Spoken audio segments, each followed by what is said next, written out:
చూద్దాము ఈ దినమున ఈ యొక్క నూతనమైన సంవత్సరంలో దేవుడు గొప్ప బహుమానమును మనకి ఇవ్వబోతున్నాడు. గొప్ప బహుమానం. దేవుడు ఎప్పుడు తన జనులకు అత్యధికమైన బహుమానమునిస్తాడు, ఎప్పుడు ఇస్తాడు అనేది ఈ దినమున అంశమే. అదే దేవుడు మనతో సూటిగా మాట్లాడుతున్నాడు. చూద్దాము. ఆదికాండము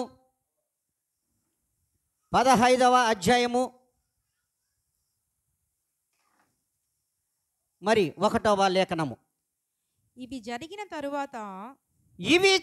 తరువాత యెహోవా వాక్యము అబ్రామునకు దర్శనమందు వచ్చి అబ్రామా భయపడకుము, నేను నీకు కేడము నీ బహుమానము అత్యధికమగును అని చెప్పాను. దేవుడు అంటున్నాడు స్పష్టంగా ఈ దినమున. ఇవి జరిగిన తర్వాత అంటే ఇవి జరగకముందు, ప్రభుల వారి యొక్క వాక్యం ఆయనకు ముందు రాకముందు, ఆయన ముందుకు రాకముందు ఎన్ని జరిగిందంటే, మన ప్రభు అయిన యేసుక్రీస్తు వాక్యమై దర్శనం ఒక దగ్గర ఇచ్చాడు. సావే లోయలో మిల్కీసెదకు రూపములో ప్రధాన యాజకుడుగా వచ్చి రొట్టెను ద్రాక్షారసమును ప్రభువుల వారికి ఇచ్చి వెంటనే అదృశ్యమైనటువంటి దేవుడు. అవి జరిగిన తర్వాతనే నేను నీకు కేడము బహుమానము అత్యధికమగునని దేవుడు ఆయనకి సెలవిచ్చాడు. చూడండి, ఈ సంవత్సరంలో మన కేడము ప్రభువైన యేసుక్రీస్తు వారై ఉండగా మనకిచ్చే బహుమానము ఎప్పుడు అత్యధికమవుతుందో చూడండి, ఒక్కసారి ఆలోచించండి. అందుకే ఆయన అంటాడు, ఇంగ్లీష్లో కూడా ఒక మాట అంటాడు, the Lord came Abraham in a vision. Fear not Abram, I am your shield, I am your shield, your reward shall be very great అంటాడు ఆయన. అబ్రహాముకి ఎటువంటి ఆశీర్వాదం ఇస్తున్నాడంటే, నీవు భయపడవలసిన అవసరం లేదు. దేవుని వాక్యము ప్రభువైన యేసుక్రీస్తు ఆయన దగ్గరకు వచ్చేసాడు. విజన్ అంటే చూస్తున్నాడని అర్థం. ఆ వాక్యమని దేవుడు మరి ఇతనికి ఇచ్చాడు. సజీవుడుగా ప్రభువైన యేసుక్రీస్తు ఉండగా ఆయన చూస్తున్నటువంటి అబ్రహాము వాక్యమై మాట్లాడుతూ ఉన్నాడు. ఇదిగో, ఈ దినము నుండి నీకు కేడమి నేను, నీకు నీ బహుమానమును అత్యధికంగా నేను ఆశీర్వదిస్తాను, నువ్వు భయపడవలసిన అవసరము లేదు, నీవు భయపడవలసిన అవసరము అస్సలు లేదు. మరే భయపడవలసిన అవసరం ఏం లేదు అంటున్నాడు ప్రభులు వారు. నాకు చూస్తే పిల్లలు లేరు,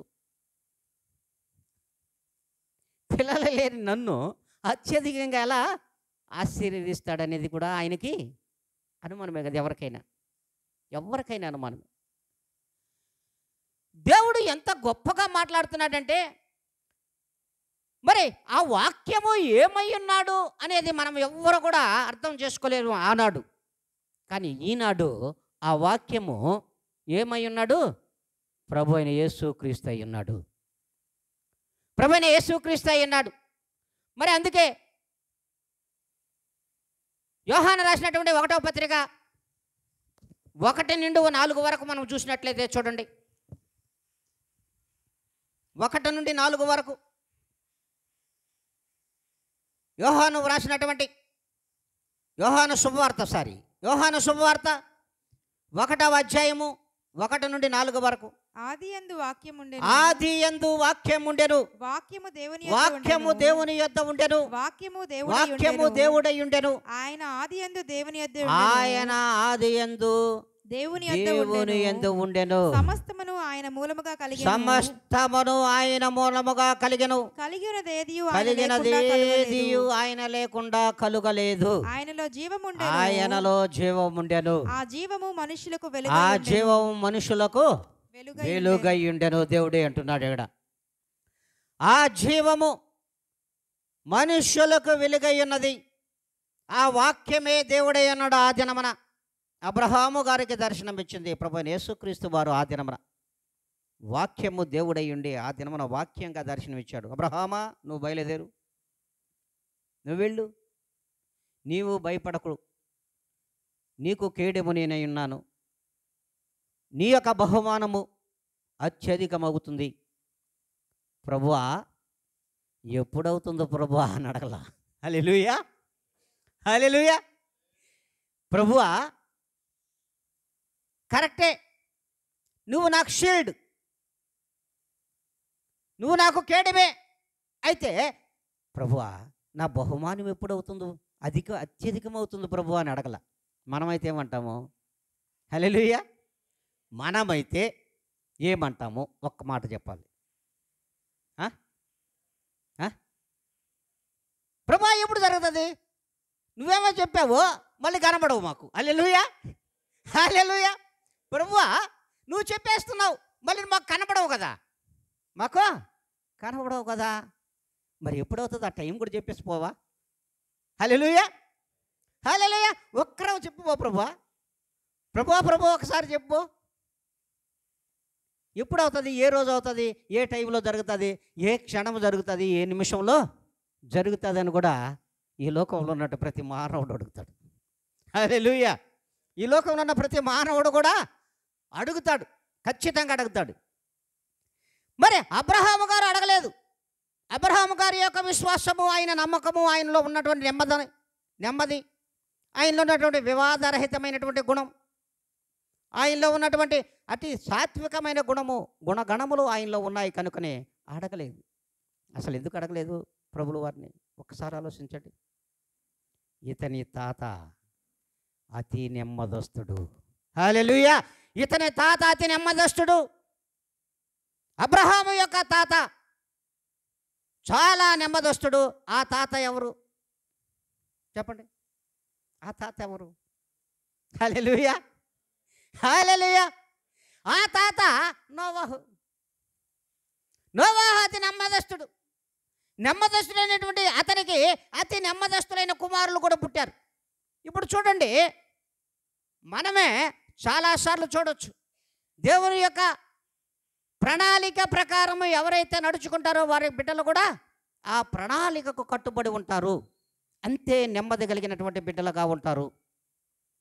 మరి ఇక్కడ నోవాహు జల ప్రవాహం ముందుగా ప్రభువుల వారు అడిగినప్పుడు ఈ లోకం ఎటు చూసిన వాక్యం ఆ దినమున నోవాహుకు దర్శనమిచ్చింది.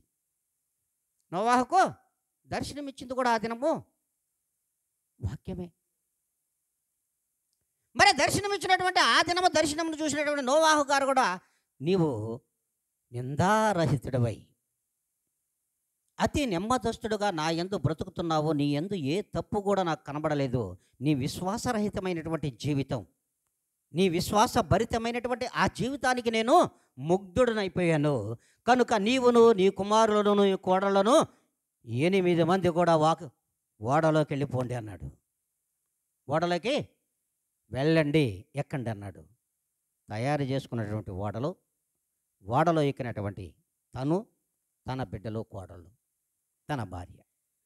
అంతేకాదు, జతలుగా పవిత్రమైనటువంటివి ఏవైతే నీకు కనబడుతున్నావో జతలుగా లోపలికి పంపి తీసుకురా నాలోనికి. ఇక్కడ ఆ ఓడ ఎవరై ఉంటారో ఒకసారి ఆలోచించండి. ఈ ఓడ ఎవరై ఉంటారు? యేసయ్య ఉన్నాడు. హల్లెలూయా. యేసుక్రీస్తు అనే ఆ ఓడలో ఎక్కినటువంటి జనులు ఎవరో లేరు, 8 మందే ఉన్నారు. ఓడలో వాస్తవానికి ఏమేమి తీసుకుపోతారు? చాలా తీసుకుపోతారు. కానీ ప్రభువులు వారు జతలుగా వాటిని ఏర్పాటు చేశాడు. ప్రతిదీ కూడా దేనిని కూడా విడిచిపెట్టలేదు ఆయన. అట్టి జతలలో వీరు కూడా ఎన్ని జతలు ఇప్పుడు చెప్పాలి మీరు? హల్లెలూయా, హల్లెలూయా. జత అంటే ఒకటేనా? 2 కలిపితే జత. మరి ఇక్కడ కూడా జతలుగా 4 జతలు ఓడలోకి వెళ్ళిపోయాయి, ప్రభువులోకి వెళ్ళారు. ప్రభువైన యేసుక్రీస్తు అనే ఓడను ఎక్కారు. అలాగే జతల జతలుగా ఎక్కిన మరు క్షణము తలుపులు వేయబడ్డాయి. ప్రభువు ద్వారానే, ప్రభువే మూసేశాడు. 40 దినములు 40 రాత్రులు పొగళ్ళు రాత్రుళ్ళు ఏం చేశాడు? వర్షాన్ని, ఆకాశ తూములను విప్పివేయగా ప్రవాహ జలము, భూమి మీద చెట్టు లేదు, ఏమీ లేదు, సర్వ జీవరాశులు నశించిపోయేటట్లుగా దేవుడు చేశాడు ఆ దినమున. మరి ఓడలోకి ఎక్కినటువంటి పవిత్రమైనటువంటి ఇవన్నీ కూడా బాప్తిసం పొందుకున్నాయి. హల్లెలూయా. ఆ ఓడలో ఎక్కినటువంటి ప్రభువైన యేసుక్రీస్తు అనే ఓడలోకి ఎక్కినటువంటి ప్రతి జీవి కూడా బాప్తిసం పొంది పవిత్రమైపోయినాయి, పరిశుద్ధపరచబడ్డాయి. అట్టి పరిశుద్ధపరచబడినటువంటి జీవరాశుల్లో నుంచి వచ్చినటువంటి ఈ జీవరాశులన్నీ కూడా ఈ దినమున భూమిని విస్తరింపచేశాయి. ఆ పక్షులకు, ఆ జంతువులకు, నేల ప్రాకు, ఆ పురుగులకు కూడా దేవుడు ఆశీర్వాదం ఇచ్చాడు. కనుకనే అవి అభివృద్ధి చెందాయి, ఈ భూమి మీద అభివృద్ధి చెందాయి. ఆ రీతిగానే నోవాహు నీవు కూడా అభివృద్ధి చెందు, ఫలించి 4 జతలుగా ఉన్నటువంటి నీ బిడ్డలు, నీ కుమారులు కుమార్తెలు 3 జతలు, వాళ్ళు ఫలించి భూమిని వృద్ధి చేస్తారు. ఆడ నుంచే అబ్రహాము మనుముడుగా వచ్చాడు, ఆ సంతానముల నుంచే. మరి చూడండి, నెమ్మదస్తున్నటువంటి నోవాహును ఎక్కడ చూస్తున్నాం? నోవాహును చూస్తున్నటువంటి నోవాహు బిడ్డలు ఏ రీతిగా మనకు ఈ లోకంలో నెమ్మదిగా బ్రతికారు, నిందారహితంగా ఈ లోకంలో జీవించారనేది మనం ప్రత్యేకంగా చూస్తున్నాం. నోవాహు కుమారులను ఆశీర్వాదము చేత, దేవుని వాగ్దానముతో నింపబడినటువంటి ఆ బిడ్డలలో నుంచి వచ్చిన వాడే అబ్రహాము. కనుకనే అబ్రహాము నిందారహితుడుగా ఉన్నాడు, సాత్వికుడుగా ఉన్నాడు. దేవునిని అడగలేదు. ఏమని అడగలేదు?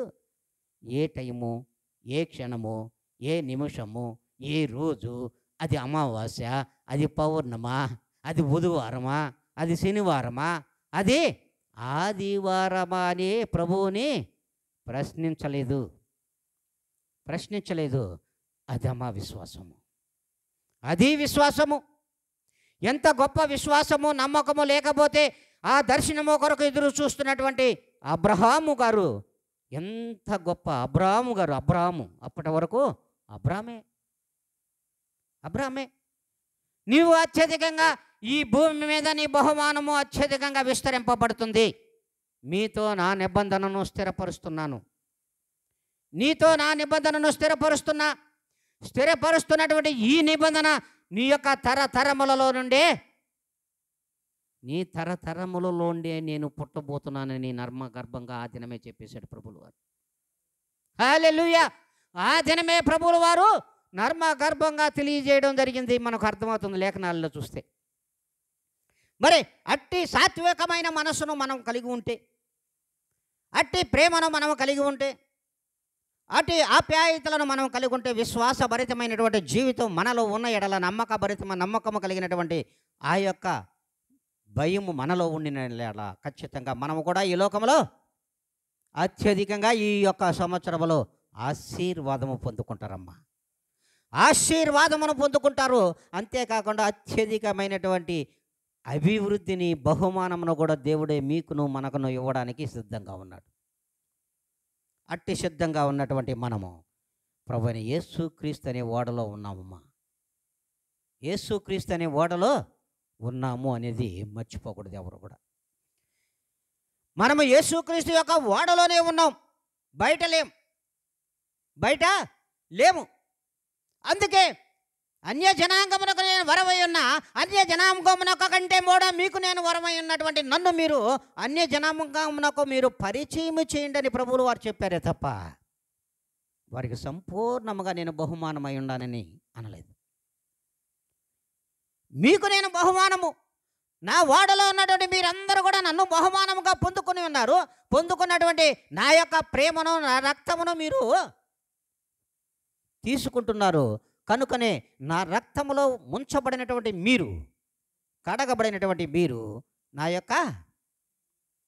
నాలో ఉన్నటువంటి మిమ్ములను అత్యధికమైన బహుమానమును నేను మీకును మీ కుటుంబములకు ఇవ్వడానికి తరతరములు ఇవ్వడానికి నేను రెడీగా ఉన్నానా, మీరు రెడీనా అని దేవుడు అంటున్నాడు. మీ తరతరములకు కూడా దేవుడు అట్టి ఆశీర్వాదం ఇస్తాడు. మా అబ్రహాముకి ఇచ్చిన ఆశీర్వాదం మీకు ఇవ్వడా? ఆ అబ్రహాం నుంచి వచ్చినటువంటి సంతానమే కదా మనం. ఆలోచించండి, ఆ అబ్రాహాము నుంచి వచ్చినటువంటి సంతానమే మనము కనుక సర్వజనులు ఈ లోకంలో ఉన్నటువంటి ప్రతి ఒక్కరూ కూడా అబ్రహాము నుంచి వచ్చినటువంటి జనాంగమే. అదే అత్యధికమైన బహుమానం ఆయనకు. అంతేకాదు, ఆ యొక్క ఓడలో ఉన్నటువంటి ప్రభువైన యేసుక్రీస్తు వాడ ఎక్కినటువంటి ఆ యొక్క పవిత్ర జంతువులన్నీ కూడా, పక్షులన్నీ కూడా నాడు పవిత్రపరచబడివి, పరిశుద్ధపరచబడినాయి. వాటి నుండి వచ్చినటువంటి ఈ యొక్క జీవరాశులన్నీ కూడా ఈ దినమున అభివృద్ధి చెంది ఈ లోకంలో విస్తరించున్నాయమ్మా. ఆకాశ పక్షులు కావచ్చు, నేలన ప్రాకు, చిన్న పురుగుతో సహా దేవుడు అభివృద్ధిని అత్యధికమైనటువంటి బహుమానముగా వాటికి దయచేసి ఈ లోకంలో వృద్ధిపరిచినటువంటి దేవుడమ్మా. అందుకే నీ బహుమానము ఈ సంవత్సరంలో అత్యధికమవుతుంది. నా ఓడలో నువ్వు ఉన్నావు, నా ఓడలో నువ్వు ఉన్నావు. కానీ నాడు మునిగిపోయింది, ఈనాడు మునిగిపోదు, ఈనాడు మునిగిపోదు. ఆనాటి నుండి ఈనాటి వరకు ఉన్నటువంటి నా యొక్క ఓడలో నీవున్నావు. స్థిరముగా ఉన్నటువంటి ఓడ ప్రభువైన యేసుక్రీస్తు వారు. హల్లెలూయా. స్థిరముగా ఉన్నటువంటి ఓడ ఏదైనా ఉందంటే ప్రభువైన యేసుక్రీస్తు వారే. అట్టి ఓడలో ఉన్నామనేది ఆయనలో పరిశుద్ధపరచబడినటువంటి విశ్వాసులు మనం గ్రహించలేకపోతున్నాం. ఇంకా కూడా సార్వత్రిక సంఘములతో కూడా దేవుడు చెప్తున్నది ఏంటంటే, మీరు నా ఓడ ఎక్కారు, నా ఓడలో నుండి వచ్చినటువంటి జనాంగమే మీరు. మిమ్మల్ని వృద్ధిపరచడము నా యొక్క ఆశయమే. మిమ్మల్ని వృద్ధిపరచాలి. మీకు అత్యధికమైన బహుమానమును నేను ఇవ్వడానికి రెడీగా ఉన్న ఆ బహుమానము ఇలలోనూ పరలోకములో కూడా మీరు ఆ బహుమానం పొందుకుంటారు. ఆ బహుమానమునకు మీరు వేచి ఉన్నట్లయితే ఖచ్చితంగా అటు బహుమానానికి మీరు అర్హులు, అటు బహుమానానికి అర్హులు. అందుకే ఏ దినము కూడా ఊహించలే అబ్రహాము గారు, ఏ దినము ఊహించలేదు. ఇంత బహుమానాన్ని నాకు ఇస్తాడా అని ఏ దినమైనా ఊహించుంటాడా? ఈ దినం ఊహించుకొని ఆనందభరితమై ఉంటాడు. పరలోకంలో ప్రభు ఎదుట సింహాసనము ప్రక్కన కూర్చొని ఆయన సింహాసనంలో కూర్చొని ఈ దినమున సంతోషించుచుంటాడు. ఇంత బహుమానాన్ని దేవుడు నాకు ఇచ్చాడా? అయ్యా, నేను ఎంత ధన్యుడును. ఇంత బహుమానమును ఈ సంవత్సరంలో నీకు ఇస్తున్నారు, మీరు ఎంత ధన్యులు అనాలి. మనం ఆలోచించండి, మనం ఎంత బహుమానమును అంటే ఈ దినము వరకు ఈ సంవత్సరంలో 2వ ఆదివారమును కూడా చూడడానికి మనకి ఇచ్చినటువంటి ఆయుష్ బహుమానమే కదా, అది ప్రభువైన యేసుక్రీస్తుదే కదా అని ఏ దినమైనా ఆలోచిస్తున్నామా? ఉన్నామంటే బహుమానమే కదా. ఈరోజు ఆయన వాక్యం వింటున్నామంటే ఆయన ఇచ్చే బహుమానమే కదా, వేరే ఒకటి కాదు కదా. ఏ దినమైనా నువ్వు ఊహించావా ఈ దినాన్ని చూస్తామని? నిన్న ఊహించామా ఈరోజు చూస్తామని? మనం ఊహించలేం. ఊహించిందమ్మా దేవుడిచ్చేది. ఊహించలేనయ్యా నీ ప్రేమను, నీ కరుణను, ఓ యేసయ్యా ఊహించలేనయ్యా నీ ప్రేమను, నీ కరుణను, నీ రక్త ప్రోక్షణతో నన్ను ప్రేమించినావయ్యా, నీ రక్త ప్రోక్షణతో మము ప్రేమించినావయ్యా. ఊహించలేనయ్యా నీ ప్రేమను, నీ కరుణను, నీ ప్రేమను, నీ కరుణను. చూడండి, నోవాహు ఏ మాట తప్పకుండా ప్రభువుతో నడిచాడో ఆ మాట తప్పని వాడుగా ఆయన యొక్క మనముడు కూడా ప్రభుతోనే నడిచాడు. ప్రభుతోనే నడిచాడు ఆయన. ప్రభు అనే ఓడలో నుంచి వచ్చినటువంటి బిడ్డ. బాగా ఆలోచించాలి మీరు. ప్రభు అనే ఓడనెక్కినటువంటి నోవాహు వంశంలో నుంచి వచ్చినటువంటి బిడ్డ అబ్రహాము. అబ్రహాము నుండి వచ్చినటువంటి ప్రతి సంతానము కూడా ఆ ఓడలో నుంచి వచ్చినదే. ఆ ఓడలో ఎక్కి దిగిన వారే ఈ లోకంలో ఉన్నటువంటి సర్వ జనాంగము కూడా ఆ ఓడలో దిగిన వారే ఈ లోకంలో ఉన్నారు తప్ప వేరొకరు లేరు. వేరొకరు లేనే లేరు. మీరు చూసుకోండి కావాలంటే. ఆ నోవాహు ప్రభువైన యేసుక్రీస్తు యొక్క ఓడని ఎక్కాడో ఆ ఓడలో నుంచి వచ్చినటువంటి సర్వ జనాంగం అంతా కూడా ఈ లోకంలో ఉన్నటువంటి జనాంగం అంతా ఓడలో నుంచి దిగిన వారే. ఆ ఓడలో ఉన్నటువంటి ఆ యొక్క 3 జతలు నోవాహు యొక్క కుమారులు కుమార్తెలకు కోడళ్లకు పుట్టిన వారే. మరి ఆ కుటుంబం నుంచి వచ్చినటువంటి ఆ కుటుంబం ఎక్కడుంది? అబ్రహాము నోవాహు యొక్క కుటుంబం ఎక్కడుంది? నోవలో ఓడలో ఉంది. ప్రభువైన యేసుక్రీస్తు ఓడలో ఉంది. ఓడలో నుంచి దిగిన వారు 4 జతలే, మనుషులు 4 జతలే. ఆ 4 జతల్లో నుంచి వచ్చిన వారే చివరి వరకు మనకంటే ఇంకా తరతరములు వచ్చేవాళ్ళు కూడా ఆ ఓడలో దిగిన వారే. ఈ దిగిన వారినే ప్రభువైన యేసుక్రీస్తు వారు ఏమంటున్నారంటే, అరే బాబు, ఇదిగో నా ఓడలో మరలా నువ్వు ప్రవేశించు, ప్రభువైన యేసుక్రీస్తులోకి రా.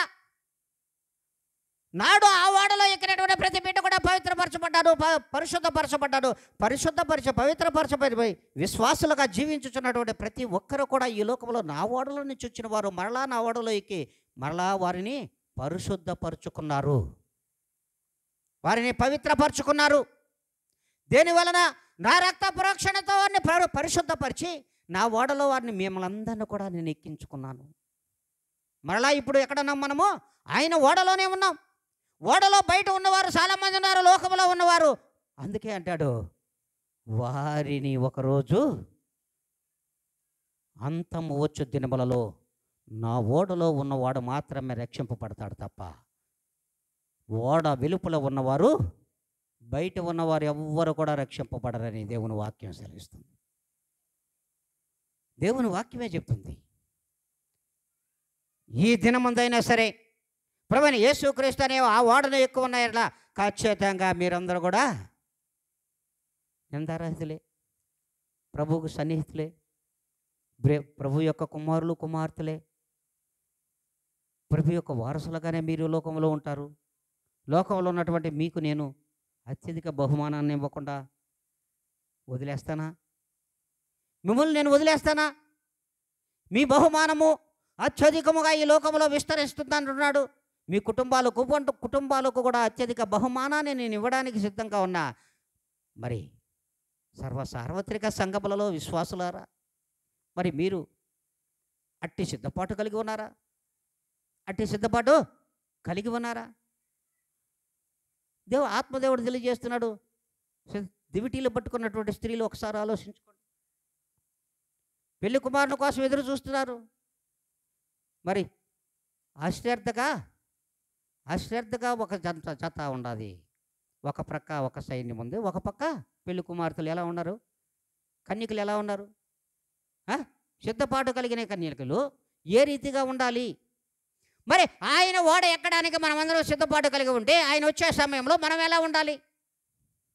సిద్ధపాటు కలిగి ఉండొద్దా? అశ్రద్ధగా నిద్రపోదామా? హల్లెలూయా! నిద్రపోదామా? హల్లెలూయా! హల్లెలూయా! గట్టిగా చప్పట్లు కొట్టండి నిద్రపోయేవాళ్ళు. మరి దేవుడు అంటున్నాడు, మీరు సిద్ధపాటు కలిగి ఉన్నాయల్లా, మీ సిద్ధపాటును బట్టి మీకు బహుమానాన్ని నేను ఇవ్వడానికే కదా. ఆ దినము బహుమానం ఎవరు? ప్రభువైన యేసుక్రీస్తు ఓడలోకి వెళ్ళిపోయినటువంటి కన్యకలను చూస్తున్నాం, వెలుపట నెట్టివేయబడినటువంటి కన్యకలు కూడా మనం చూస్తున్నాం. అటువంటి కన్యకల్లాగా మనం ఉందామా? పెళ్లి కుమారుడు వచ్చాడు, సిద్ధపాటు కలిగినటువంటి ఆ యొక్క కన్యకలు వెళ్ళిపోయారు లోపలికి, ఆ ఓడ ఎక్కేశారు. మనము ఆ ఓడ ఎక్కే వారిలో ఉన్నామా, వెలుపటి విడిచిపెట్టే వారిలో ఉన్నామా? ఒకసారి ఆలోచించండి. ఇప్పుడు బహుమానం ఎవరికి అత్యధికమైంది? ప్రభు ఓడలోకి వెళ్ళిపోయిన వారికి. ప్రభు ఓడలోకి ఎవరైతే వెళ్ళిపోతారో వారు అత్యధికమైన బహుమానం పొందుకొని సిద్ధపాటు కలిగి ఉంటారు. ఆ సిద్ధపాటుకు మనం సిద్ధంగా ఉన్నగానైతే ఖచ్చితంగా మనము కూడా ఆ ఎత్తబడే గుంపులో మనం కూడా ఉండాలి. అందుకు దేవుడు అంటున్నాడు.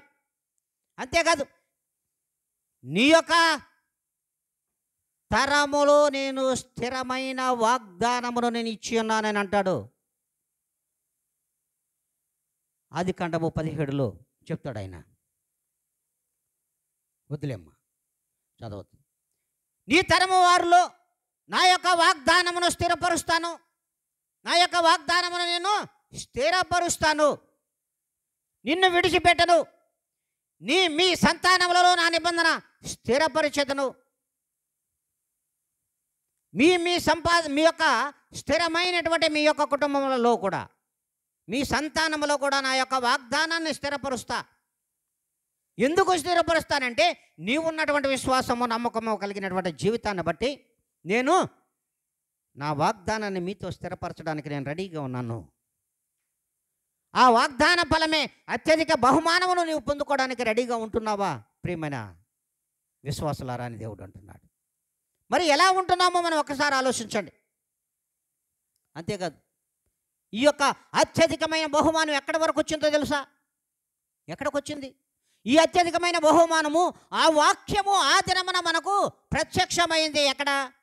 షావేలోయలో ప్రత్యక్షమైంది.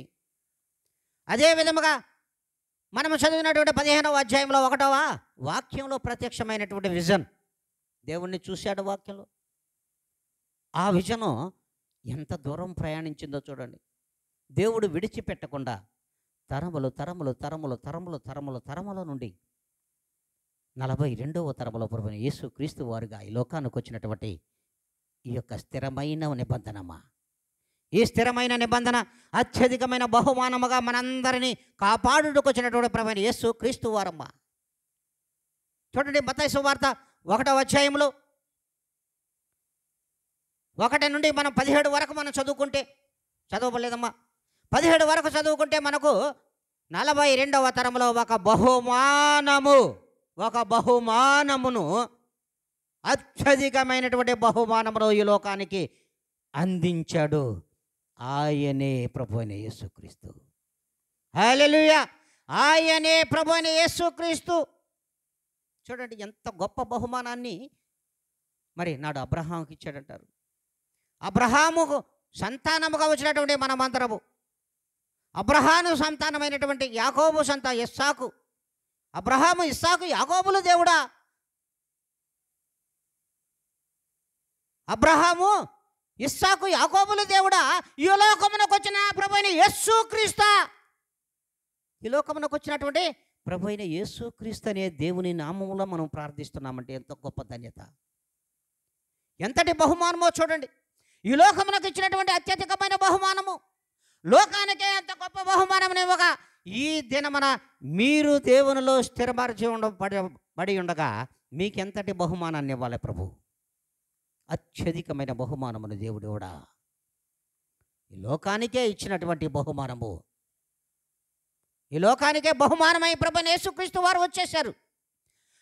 ఈ లోకానికి వచ్చిన ఆ ప్రభువులో మీరుంటే, ప్రభువైన యేసుక్రీస్తులో ఉంటే మీరు ఎంతటి బహుమానమును పొందుకోవాలి? ఇంకా ఒక్కసారి ఆలోచించుకోండి. మీరు ఎంతటి బహుమానమును పొందుకోగలరో ఆలోచించుకోవాలి. ఈ నూతనమైన సంవత్సరంలో మనకిచ్చిన వాగ్దానమును దేవుడు సిద్ధముగా అత్యధికమైనదిగా ఫలభరితంగా మార్చబోతున్నాడు. మీకు ఇచ్చిన వాగ్దానము, అవును, మీకు ఇచ్చినటువంటి వాగ్దానమును అత్యధికంగా ఆశీర్వదించబోతున్నాడు. అందుకే మనల్ని అంటున్నాడు ఆయన, నీవు పరిశుద్ధుడుగా జీవించినట్లయితే నీ బహుమానం అత్యధికమగును. నీవు పవిత్రుడుగా జీవించినట్లయితే, స్థిర విశ్వాసగా నువ్వు జీవించినట్లయితే, నమ్మకము కలిగిన ప్రభువులో నివసించినట్లయితే ఖచ్చితంగా నీ బహుమానమును కూడా ఈ లోకంలో అత్యధికంగా నేను ఆశీర్వదిస్తాను. అట్టి బహుమానమును నేను ఇవ్వడానికి సిద్ధంగా ఉన్న ప్రియమైన దేవుని బిడ్డలారా, సార్వత్రిక సంఘములలో ఉన్నటువంటి సర్వ జనాంగముతో మాట్లాడుతున్నావు. సర్వలోక రక్షణార్థమైన వచ్చినటువంటి ప్రభువైన యేసుక్రీస్తు, ఈ దినమున ఆ యేసుక్రీస్తు అనే ఓడలో నువ్వు ఎక్కుంటే నీకు అత్యధికమైన బహుమానమును ఇవ్వడానికి ప్రభు రెడీగా ఉన్నాడు. అత్యధికమైన బహుమానమును నీకును మనకును ఇవ్వడానికి ప్రభువైన యేసుక్రీస్తు వారు రెడీగా ఉన్నారు. ఆ బహుమానమును పొందుకోవడానికి నువ్వు ఉన్నావా? ఆ బహుమానమును పొందుకోవడానికి మన సంఘములు సిద్ధంగా ఉన్నాయా? ఈ దినమున ఆదివారం ఆయన మందిరంలోకి వచ్చినటువంటి ప్రతి బిడ్డ సిద్ధంగా ఉన్నాడంటే ఆయనేందో భయభక్తులు కలిగి హల్లెలూయా నువ్వు అంటే చాలమ్మా, ఆయన పలుకురస్తాడు మిమ్మల్ని. హల్లెలూయా అంటే చాలు రెండు చేతులు ఎత్తి ప్రభువు నీ చేతులోకి వచ్చేసి ఉంటాడమ్మా. అదేమ్మా ఆశీర్వాదము. అట్టి బహుమానము నీకు ఇవ్వడానికి ఉన్నాడు ఈ సంవత్సరం. అందుకే అంటాడు ఒక దగ్గర, నేను దేవుడు మనకు తోడు, దేవుడు మనకు తోడు. ప్రతి వారు ఆ మాట ఒక్కసారి అనుకోండి, దేవుడు మనకు తోడు. గట్టిగా అందరూ చెప్పండి, దేవుడు మనకు తోడు. మరి ఇమ్మానుయేలు అంటే అదే కదా అర్థమా? మరి నీకు తోడు అల్లా, మనకు తోడు, మనకు తోడు, నాకు తోడు కాదు, మనకు తోడు. ఇక్కడే ఉంది అర్థం. ఏ దినము కూడా నేను అనేదాన్ని, నేను అనే అర్హత కూడా మనకు లేదు. నేను అనే అర్హత మనకు లేదు. మనకు లేనటువంటి అర్హత మనము కొని తెచ్చుకుంటున్నాము. నేను నాది అనే అర్హత మనకు లేదు, మనది.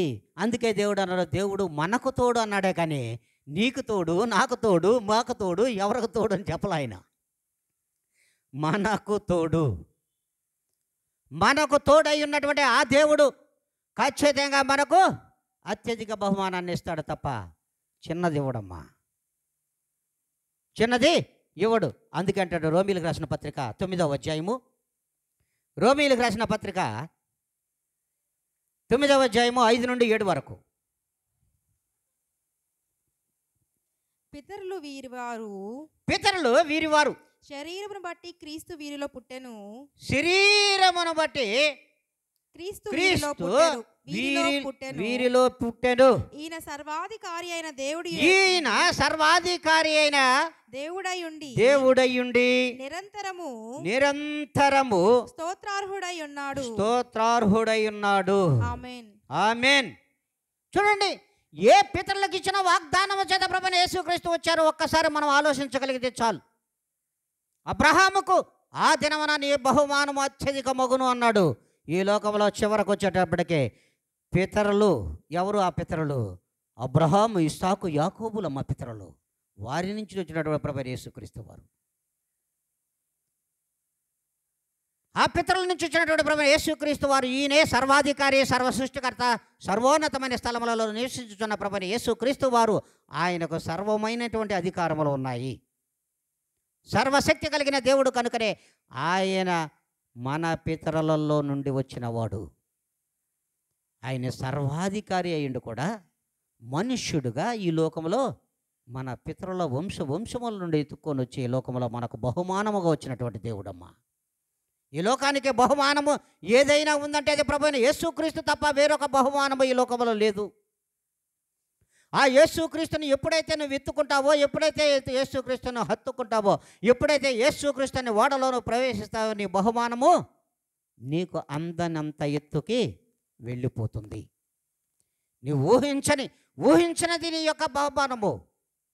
దేవుడిచ్చే బహుమానం నువ్వు ఊహించలేవు, నేను ఊహించలేను. అంతటి గొప్ప బహుమానాన్ని దేవుడు ఇవ్వడానికి రెడీగా ఉన్నాడు. మరి నువ్వు నేను మనం ఎలా ఉన్నావు చూడండి. మన ప్రాణములు ఎలా ఉన్నాయి? ఆ బహుమానం కోసం ఎదురు చూసేవిగా ఉన్నాయా? దేవుడిచ్చే బహుమానం కోసం ఎదురు చూసే ప్రాణాలుగా ఉన్నాయా? నా ప్రాణము, నా జీవము, ఈ లోకము యెహోవా నీ భాగ్యము. నా ప్రాణము, నా జీవము, ఈ లోకము యెహోవా నీ భాగ్యము. హల్లెలూయా, హల్లెలూయా, హల్లెలూయా నా యేసయ్యా. హల్లెలూయా, హల్లెలూయా, హల్లెలూయా నా యేసయ్యా. లోక పాపాన్ని మోయుటకు ప్రవచనములు నెరవేర్చుటకు, లోక పాపాన్ని మోయుటకు ప్రవచనములు నెరవేర్చుటకు దావీదు చిగురైనావు, మరియ గర్భాన జన్మించినావు. దావీదు చిగురైనావు, మరియ గర్భాన జన్మించినావు. చూడండి ఎంత గొప్ప దేవుడు అనుకోవాలి. మన ప్రాణమును, మన జీవమును, మనలను రక్షించడానికి ప్రభువైన యేసుక్రీస్తు వారు పితరుల వంశముల నుంచి వచ్చి ఈ లోకములో దేవుడై పుట్టి ఆయన యొక్క దావీదుకు చిగురుగా ఉన్నాడు. మరి ఈ దినమున మరియ గర్భాన పుట్టి మన ఎదుటన పరిశుద్ధాత్మ దేవుడుగా ఉన్నాడు. ఆయన ప్రాణమును, ఆయన దేహమును మన కోసం సమర్పించి, ఆయన రక్తమును మన మీద ప్రోక్షించి. చూడండి, ప్రభువు మన కొరకు ప్రాణం పెడితే ప్రభువు కొరకు ప్రాణం పెట్టిన ఒక వ్యక్తి ఉన్నాడమ్మా పరిశుద్ధ గ్రంథంలో, తెలుసా? ప్రభువు మనకు అత్యధికమైన బహుమానముగా ఉండే మన కొరకు ప్రాణం పెట్టి ఆయన రక్తంతో మనం కడిగితే ఆ ప్రభువుకు ప్రాణము పెట్టేశాడు ఆయన మార్గమును సరళము చేయడానికి. ఈ లోకాన్ని ప్రేమించి నీవు శుద్ధాత్మతో జకర్య కుమారునిగా జన్మించినావు. ఈ లోకాన్ని ప్రేమించి నీవు శుద్ధాత్మతో జకర్య కుమారునిగా యెహోవాను అందించినావు. హల్లెలూయా, హల్లెలూయా, హల్లెలూయా, హల్లెలూయా. చూడండి, ప్రభువు కోసం ఎలాంటి ప్రాణం పెట్టాడు తెలుసా యోహాను గారు? ఎప్పుడైనా యోహాను గారి నుంచి ఒక్కసారి అనుకున్నాం మనం, మన జీవితంలో ప్రభువు కొరకు ప్రాణం పెట్టే ఒక వ్యక్తి ఈ లోకానికి వస్తాడని, ఆయన మార్గంను సరళం చేస్తాడని ఎవరు అనుకోలే. యథార్థవాది లోకానికి ఏంది విరోధి. యథార్థవాది లోకానికి విరోధి. అంత నీతితో ఈ లోకానికి వచ్చినటువంటి యోహాను గారు యథార్థముగా హేరోదు రాజును గురించి మాట్లాడడం వల్ల ప్రభువు మార్గం ఎలా వచ్చాడు? యథార్థమైన నీతి మార్గంలో వచ్చాడు ప్రభువైన యేసుక్రీస్తు వారు. అట్టి మార్గంలో ముందుగా వచ్చిన వారు ఎవరంటే యోహాను గారు. అట్టి మార్గానికి లోనైపోయి యోహాను తల తీయబడింది హేరోదియా వారి ద్వారా. ఆమె అడిగినటువంటి ఏమంటారు దాన్ని? బహుమానం. నీకేం బహుమానం కావాలో హేరోదు రాజు అడగడం వల్ల ఏం చేసింది? నాకు తల్లితో మాట్లాడకనన్నది, నాకు యోహాను తల కావాలి. హల్లెలూయా. మరి యథార్థంగా మాట్లాడాడు కదా. యథార్థవాది లోక విరోధి కాబట్టి ఆ విరోధిని తలదీయమన్నాడు. ఇష్టము లేకపోయినా కష్టముగానైనను ఆ తల తెచ్చి నరికి పళ్ళివిలో పెట్టించేశాడు. చూడండి, ఎవరి కొరకు ప్రాణం పెట్టాడు ఆయన? ఎవరి కొరకు? దేవుని కొరకు ప్రభువైన యేసుక్రీస్తు వారి కొరకు ప్రాణం పెట్టాడు తప్ప వేరొకరి కొరకు ప్రాణం పెట్టలేదు. మరి ఆ బహుమానంగా ప్రభువైన యేసుక్రీస్తు వారు ఈ లోకానికి వస్తుండగా, ఈ లోకానికి వచ్చినటువంటి ఆ ప్రభువు కొరకు, ఆ యథార్థమైనటువంటి నీతిమంతుడుగా వచ్చినటువంటి ఆ యొక్క ప్రభువు కొరకు ముందుగానే ప్రాణాన్ని సమర్పించినటువంటి యోహానును మనం చూసాం. అందుకే లోక పాపాన్ని మోయుటకు, ప్రవచనాలు నెరవేర్చుటకే ప్రభువైన యేసుక్రీస్తు వారు ఈ లోకానికి వచ్చాడు. దావీదు చిగురైనాడు, మరియ గర్భాన పుట్టడం బహుమానం అమ్మదే. ఎంతటి బహుమానమో తెలుసా మరియ గారికి? మరి ఆ బహుమానాన్ని ఇంట్లో ఉంచుకోలేకపోయారమ్మా. ఇది గమనించారో లేదో, ఒక్కొక్కసారి ఆ పదం చదువుకుంటే బాధేస్తుంది. పస్కా పండగకి ఇంటికి వెళితే ప్రభువైన యేసుక్రీస్తు వారిని తమ్ముళ్ళు తరిమేస్తారమ్మా ప్రభువులు వారిని. ఎంతటి దౌర్భాగ్యమైనటువంటి స్థితితో తెలుసా?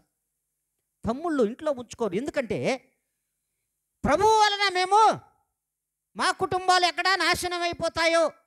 ఎక్కడ మా కుటుంబాలు నాశనం అయిపోతాయో అని మమ్మల్ని ఎక్కడ శిక్షిస్తాడో రాజుగారు అని చెప్పి ఏం చేశాడు తెలుసా?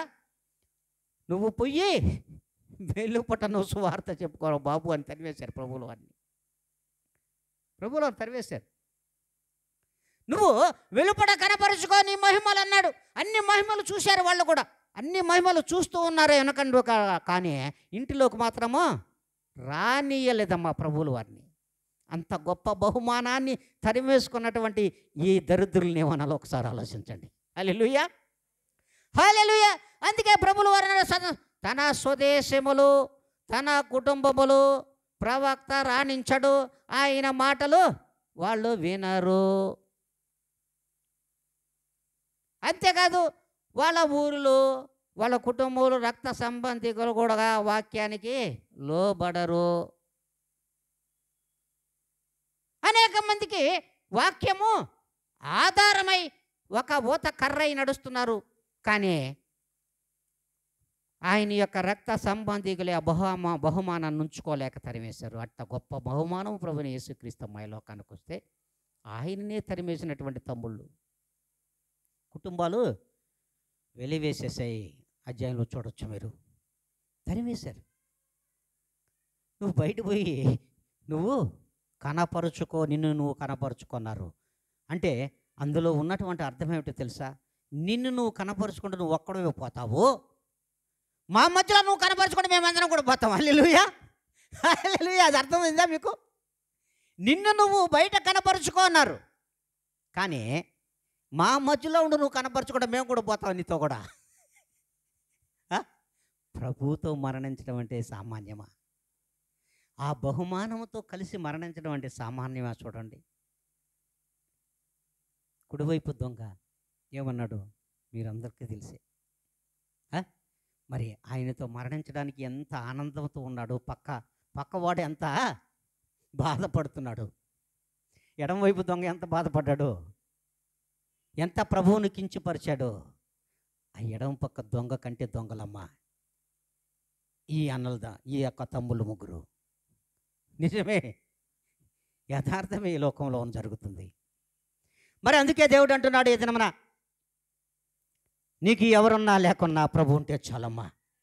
అందుకంటాడు ఒక దగ్గర అంటాడు దేవుడు, మత్తయి సువార్త 2వ అధ్యాయం 5లో చెప్తాడు ఒక మాట చూడండి. మత్తయి సువార్త 2వ అధ్యాయం 5లో, అందుకు వారు యూదయ బెత్లెహేములోని యూదయ బెత్లెహేములోని ఏలయనగా యూదయ దేశపు బెత్లెహేమా, యూదయ దేశమా బెత్లెహేమా, నీవు యూదా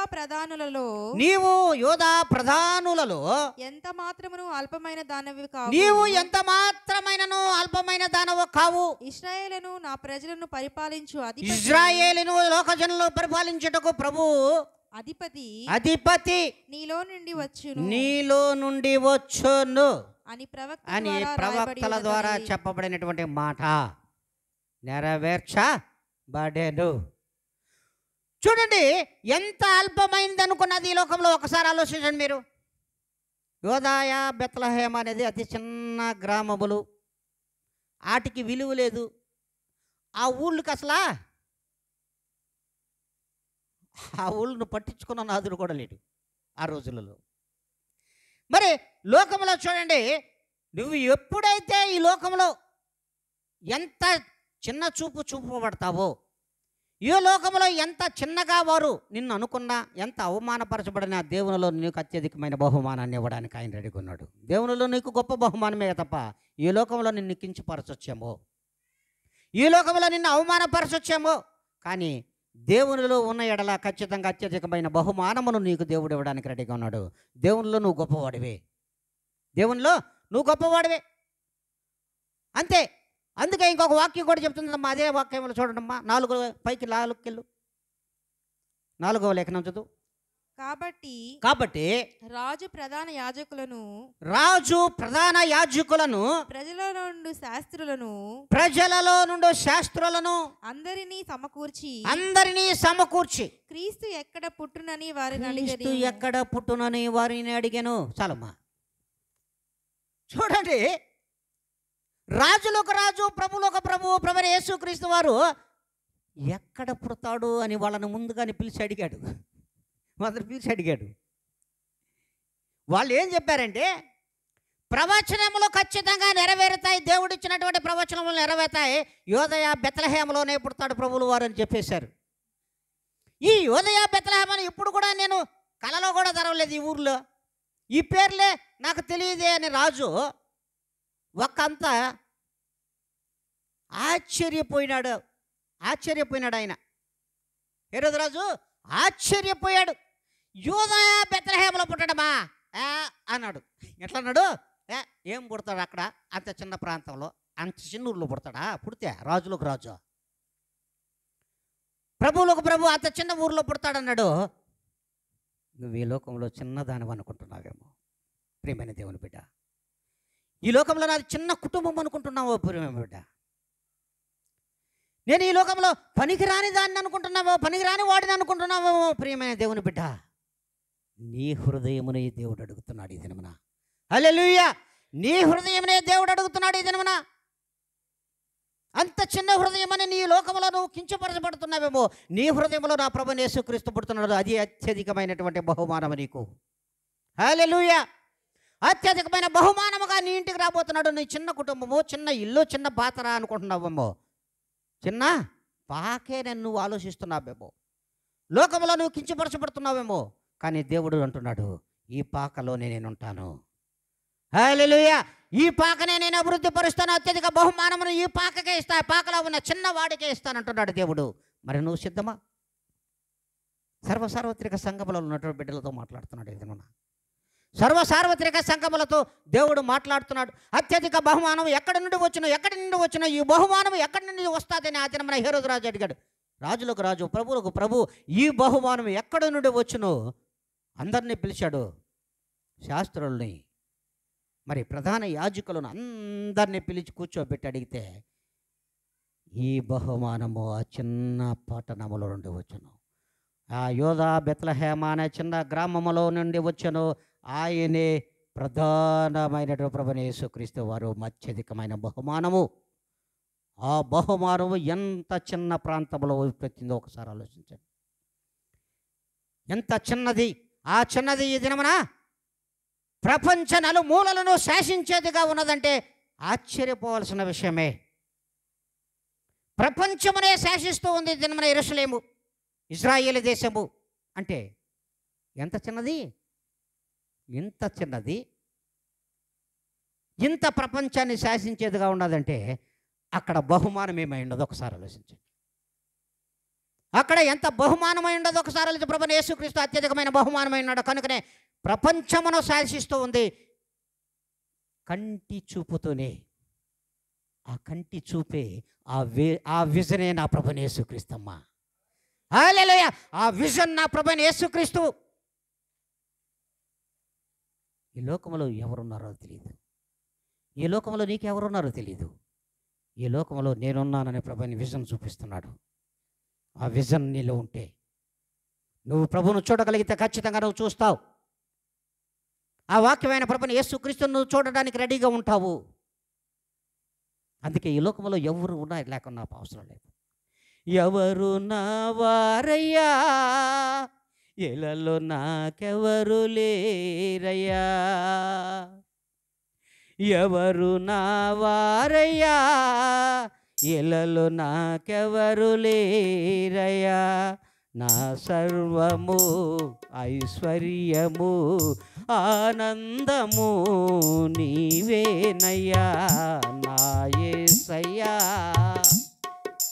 నా సర్వము ఐశ్వర్యము ఆనందము నీవేనయ్యా నా యేసయ్యా. ఈ విజన్ నీకు కావాలి అంటున్నాడు దేవుడు.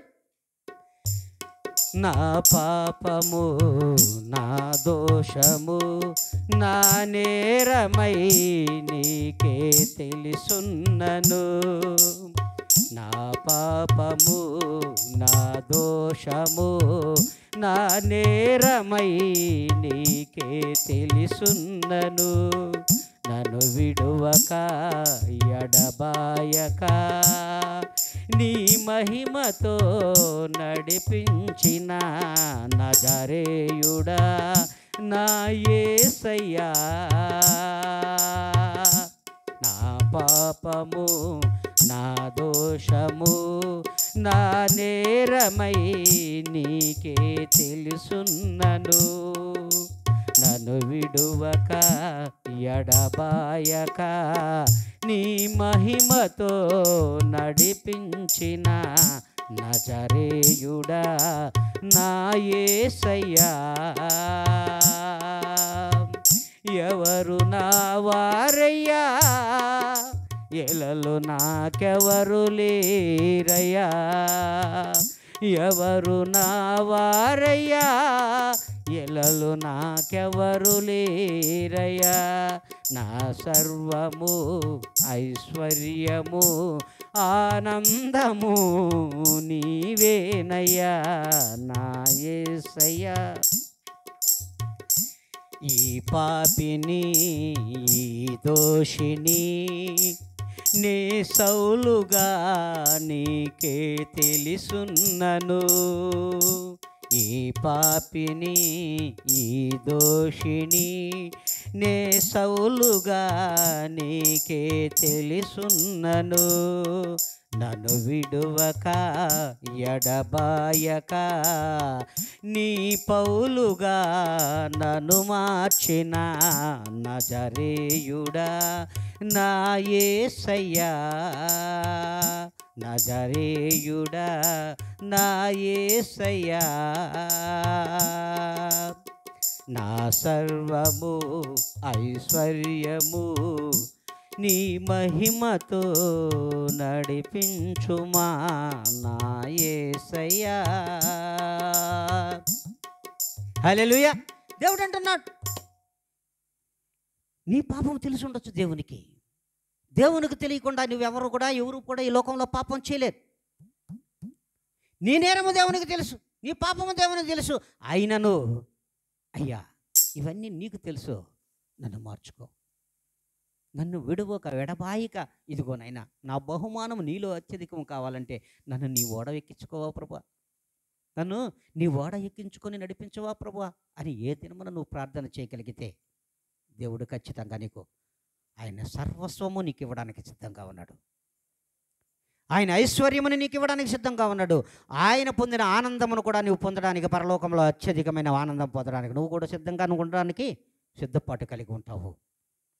అట్టి సిద్ధపాటును దేవుడు ఇస్తాడు తప్ప వేరొకరివమ్మ. అట్టి సిద్ధపాటు నీకును కావాలంటే ఎవరున్నారు ఈ లోకంలో? ఎంతకాలం మనం ఉంటామో తెలియదు, కానీ మన బహుమానం అత్యధికం కావాలంటే బిడ్డల ద్వారా మన బహుమానం అత్యధికం అవుతుందంటే మన పేరు ఎవరి వరకు వినపడుతుంది, ఎక్కడి వరకు వినపడుతుందో చూడండి. 42 తరముల వరకు ఏ దేవుణ్ణి చూడగలం ఈ లోకంలో? ఒక్కసారి ఆలోచన. దేవుళ్ళు అనబడే వారిని ఎవరిని కూడా ఈ తరంలో చూడలేము. ఒక్క తరము చెప్పమనండి ఎవరినైనా సరే, చెప్పలేరు. ఒక్క తరము కూడా చెప్పలేని స్థితి ఈ లోకముది. కానీ 42 తరములు ఈ దినమున ప్రభువులు వారు మీకు చెప్తున్నాడు. ఎక్కడి నుంచి వచ్చినటువంటి ఆశీర్వాదము, ఎవరికి ఇచ్చినటువంటి బహుమానము, ఆ అత్యధికమైన బహుమానమును మీకుని ఇవ్వడానికి దేవుడు సిద్ధంగా ఉంటే మనము లోకం వైపు ఎదురు చూస్తున్నాము తప్ప దేవుని వైపు ఎదురు చూడలేకపోతున్నాం. దీనికి కారణం మనం గ్రహించగలిగితే ప్రభువులు వారు ఖచ్చితంగా అత్యధికమైన బహుమానమును మనకును మన కుటుంబంలో ఇవ్వడానికి ఆయన సిద్ధంగా ఉన్నాడమ్మా. ఈ లోకంలో ఇచ్చినటువంటి అత్యధికమైన బహుమానం ఈ సంవత్సరం ఇచ్చినటువంటి గొప్ప వాగ్దానమే మీకు. ఇట్టి గొప్ప వాగ్దానం ఏమిటంటే, ఈ సంవత్సరంలో నా బహుమానము ప్రభువా నీకేడేమో నాకు తోడుండగా ఈ బహుమానం అత్యధికమగుతుంది ప్రభువా అని ఏ దినమైతే నువ్వు అడుగుతున్నావో, పొందుకున్నానని ఏ దినమైతే నువ్వు అంటావో, అట్టి పొందుకోవడానికి నువ్వు ఆయన ఇవ్వడానికి సిద్ధంగా నువ్వు పొందుకుంటావు ఖచ్చితంగా. నేను ఆ బహుమానాన్ని పొందుకున్నాను ప్రభు అంటే చాలు, నీకు ఖచ్చితంగా ఆమెన్ అంటున్నాడు ప్రభు. ఆమెన్ అంటున్నాడు ప్రభు. ఇంతకంటే బహుమానం కావాలా మీకు? మరి ఎంత చిన్నదో, ఎంత చిన్నవాడు అని నువ్వు అనుకుంటున్నావేమో. నాడు పౌలు చిన్నవాడు అనుకున్నాడు. సౌలుగా అత్యధికమైనటువంటి అబ్బా ఇదే నాకు ఆశీర్వాదము, ఇంతకంటే బహుమానం లేదు, ఇంతకంటే బహుమానము నాకు ఏం కావాలి, ప్రభువును విశ్వసించిన ప్రతి ఒక్కరిని నేను హతమారుస్తున్నాను, ఇది గొప్ప బహుమానం అనుకున్నాడు. కానీ తల్లిదండ్రులు పెట్టినటువంటి పేరు ఎలాంటిదో, చిన్నవాడమ్మా. పౌలు గారు చిన్నోడా ఇట్రా అన్నారు, చిన్నవాడుగా అనే పేరు పెట్టారు అతనికి, పౌలు అని పెట్టారు, చిన్న పేరు అది. కానీ ఆయన పెద్ద పేరు తగిలించుకున్నాడు, సౌలు. సౌలుని ఎక్కడ చూసాం మనం? ఎక్కడ చూసామో తెలుసా? పాత నిబంధనలో సౌలు చూస్తాం. ఆ సౌలు ఎంత అత్యధికమైనటువంటి స్థితిలో ఉన్నాడో తెలుసా? 2 సార్లు అభిషేకింపబడినటువంటి రాజు ఎవరైనా ఉన్నారంటే సౌలు గారే. పరిశుద్ధ గ్రంథం ఎందుకు నాకు కనబడదు. సౌలు గారు 2 సార్లు అభిషేకింపబడ్డాడు ప్రభు ద్వారా, కానీ దాన్ని నిలబెట్టుకోలేకపోయాడు. మరి ఆ రీతిగా నేను ఇంత గొప్పవాడిని అనుకుని జనాల మధ్యలో చూపించడానికి ప్రభువును విశ్వసించిన వారిని అందరిని కూడా హతమారుస్తూ వెళ్ళిపోయినాడు. చివరికి పౌలుగా మళ్ళా తల్లిదండ్రులు పెట్టినటువంటి ఆ పేరుకి మళ్ళా ఒక సార్థకత తీసుకొచ్చుకున్నాడు. చిన్నవాడిగా మారిపోయాడు ప్రభువులో. చిన్నవాడిగా మారిపోయి, నేను పౌలునే అయ్యా, నీవు నాకు బహుమానం చాలు, ఇంకే బహుమానము ఈ లోకంలో నాకొద్దు, నీవే నాకు గొప్ప బహుమానము. ప్రభువా యేసయ్య, నీవు నాకు బహుమానము చాలు, ఇంతకంటే అత్యధికమైన బహుమానం మీకు కావాలా అంటున్నాడు ఈ దినం నా ప్రభువైన యేసుక్రీస్తు వారు. అట్టి అత్యధికమైన బహుమానముగా నువ్వు ఈ దినమనే ప్రభువులు వారిని పొందుకుంటున్నావు. నువ్వు ప్రభువులు వారిని అందుకోగలగవా? ప్రభువులు వారిని పొందుకుంటున్నటువంటి నీవు ప్రభువులు వారిని అందుకోగలిగితే, అందుకొని నువ్వు హత్తుకున్నటువంటి ఆ ప్రభువులో నువ్వు జీవించగలిగినట్లయితే అది గొప్ప బహుమానముగా ఈ లోకంలో మిగిలిపోతుంది. నీ తరము కూడా అత్యధిక బహుమానము చేత నింపబడుతుంది అంటున్నాడు. నీ తరము ఈ దినం మర్చిపోవచ్చేమో. రాబో తరములలో మీ ముని మనముల్లో కూడా నువ్వు ఎక్కడి నుంచి వచ్చావంటే ఫలానా కుటుంబంలో నుంచి వచ్చా నేను, ఫలానా కుటుంబంలో వాడిని నేను అంటాడు. ఒరే ఫలానా మీ తాతగారా అనే స్థితి నీవు తెచ్చుకోగలగాలి. ఫలానా వాడు మీ అవ్వ, ఫలానా ఆమె మీ అవ్వ అనే స్థితిని నువ్వు తెచ్చుకోగలవంటే అది ప్రభువులో మాత్రమే సాధ్యమవుతుందమ్మా. వేరొకరిలో సాధ్యమో కాదు. ఆ ప్రభువే నీకు అత్యధికమైన బహుమానం. వేరొకటి లేదు ఈ లోకంలో. అత్యధికమైన బహుమానమును పొందుకోవడానికి ఆయన మందిరమునకు వచ్చినటువంటి మీ అందరికీ కూడా ఈ సంవత్సరంలో, ఈ నూతనమైనటువంటి ఈ సంవత్సరంలో 2వ ఆదివారంలో చెప్పబడినటువంటి ఈ వాక్యము మీ అందరి హృదయములలో నీరుగట్టి ఫలింపచేయును, ఆ దేవుడే ఫలింపచేయును గాక. ఆమెన్. హల్లెలూయా, హల్లెలూయా, హల్లెలూయా.